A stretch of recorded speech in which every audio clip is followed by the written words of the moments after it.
पिला माने आसीगला third selection merit list कौन केमती चेक करेंगे निज मोबाइल रे स्टेप बाय स्टेप प्रोसेस एठारे मु कहि रखिबि निश्चित भाव वीडियो को शेष पर्यंत देखु थांतु।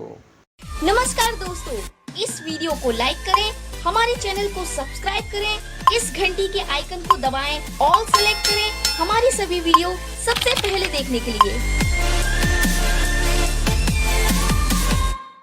भिडियोटी को स्टार्ट करने पूर्वर आपण समस्त को जन दूची वर्तमान तुम सम्राट कॉलेज ब्रह्मपुर रे फिजिक्स हो, केमिस्ट्री हो, मैथ हो, बोटानी हो, जूलॉजी हो, माइक्रोबायोलॉजी हो, computer science, Odia, English, political science, sociology, public administration, education, MCom, MBA और तुम एमएचएमसी, पीजी, आरएम, ठीक अच्छे एमती बहुत सारा कोर्स रे तुम अप्लाई चली कॉलेज प्रोसीड्यूर थ्रो रे सीपीट थ्रो रे तो तुम एडमिशन भी चली सीपीट थ्रो रे तुम कट ऑफ जाऊ कार हो न हो ठीक अच्छे किए सीपीट दे न दे ताले तुम कॉलेज प्रोसीड्यूर थ्रो रे बर्तमान अप्लाई चली कमेंट बॉक्स जो मत कमेंट करुँच फॉर्मटा अच्छी निश्चित भाव में अप्लाई करके इंस्टीट्यूट विजिट करें कि डायरेक्ट ये नंबर सब रही नंबर कांटेक्ट करके इंस्टीट्यूट सहित कथा कि ऑफलाइन इंस्टीट्यूट विजिट करके डिटेल्स बुझे और एडमिशन करें।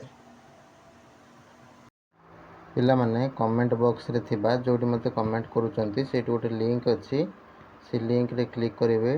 क्लिक कला परे तुम बारकोड नंबरटा देवे। बारकोड नंबर कौट पाइबे ना तुम फॉर्म रे राइट साइड टॉप रे थिबो 25 सीपी ए टाइप रे थिबो सेटा को एंटर करेंगे। रजिस्टर्ड मोबाइल नंबरटा एंटर करेंगे। कैप्चा ये जहाँ देखुंत सेटा को एंटर करदे करके शो बटन उपरे क्लिक करेंगे कले तुम कौ जगार सिलेक्शन होते नंबर ऑप्शन सिलेक्शन आसी सब गुड़ाक ये शो कर दब। यहाँ सिलेक्शन चेक कर step by step process. Video भल लगी लाइक करेंगे, शेयर करेंगे। रही नमस्कार, जय जगन्नाथ।